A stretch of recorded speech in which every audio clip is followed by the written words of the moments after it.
Hey everybody out there in YouTube land, how you doing? Scott373. I know it's been 3 years since I've made a video and had a few things going on, and with the whole COVID thing, and then after that, had a few other things change around, and had to move, and so I just didn't really have time to make any more videos for a while.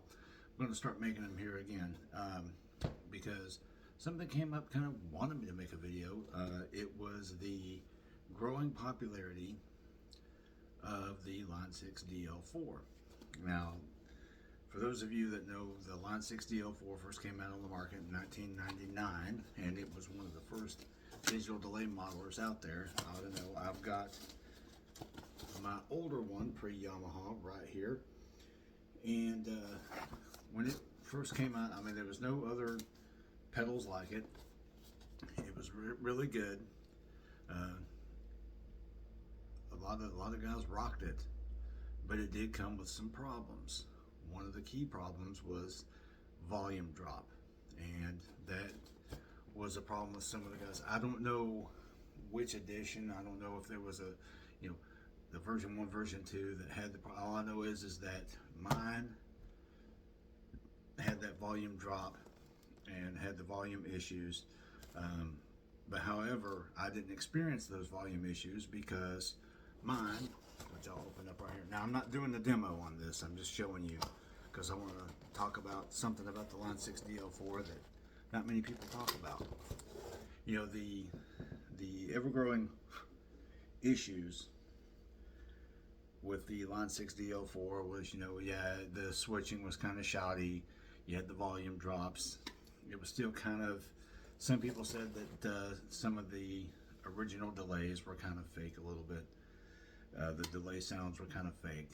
So a company that you might be familiar with, Robert Keeley, came up with a mod for it, and it addressed some of the issues. It gave the is it sticky crap all over it? Anyway, oh yeah, it's sticky glue from Velcro.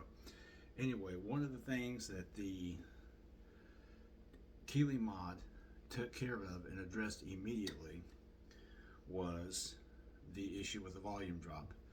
I did not experience volume drop, but because I bought mine with the mod in it, but however, I didn't experience any volume drops, so obviously the mod worked.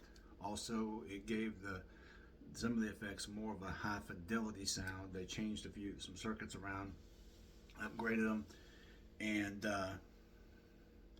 made it sound better, cleaner, more warmer, and not so bitey. And I reached out to Keeley. I remember reading message boards dating back from 2010, and that's when I got my pedal, was in 2010. And they, guys were talking about it. Apparently, you could send the pedal to Robert Keeley. It would cost you about $100 to have it done. And to a lot of people, it was worth it. To some of them said, well, we really didn't see no point in paying that for it, for what little it did. But people did notice a difference, and it did work. The mods did work. I reached out to Keeley about, I think it was last week, to see if I could get some more information, like, when was this introduced, and when was, how many units were actually modified, how popular, because I wanted to see how popular this was. Apparently, it was a fairly popular mod by message board accounts. But however, when I reached out to Keeley, they did get back to me. A guy by the name of Sean Spears, who's one of the managers there, he said, yeah, it did address the volume drop, and it did address the, it did address the lack of hi-fi that it didn't have. And from what I hear, the new version, is a lot better than the older version by far. Even though I'm partial to my older version, which you would never know it because I haven't used it in like 6 years. I've just been sitting in a box, but I'm not getting rid of it. I'll use it whenever I can. Apparently, the new one is just absolutely stellar. I would like to try it out just to see what's going on with it. Like I said, I'm not doing a demo of it, so there'll be no demo for this. It's just a documentation video or an information video about the mod that was available. So I reached out to them, and they said, we really don't know how many units were built. We don't have a census for it anymore, because apparently there was a fire at Keeley. According to Sean Spears, he said, yeah, there was a fire, destroyed a lot of our documentation, and we just don't have that information anymore. But apparently, quite a few people knew about it. I think you can get Keeley modded DL4s on Reverb for roughly about what I paid for mine. I want to say, $169, $200, somewhere in there. Don't quote me. But there are some for sale, and apparently you don't see them come on to the market much. So if you want to snatch one up, you can go to Reverb and get one, or just get the new one, and you can enjoy that too. But I love mine. Let's see.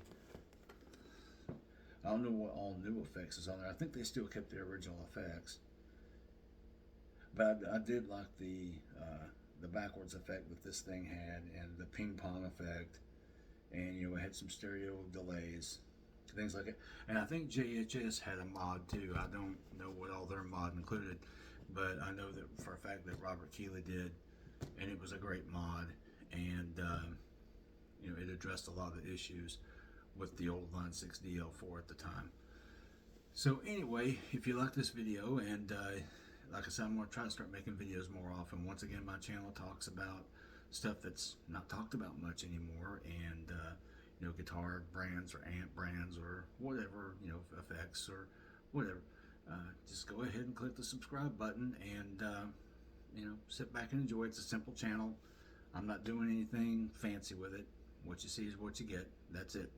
All right, everybody, have a good day. Take care of each other. Bye-bye now.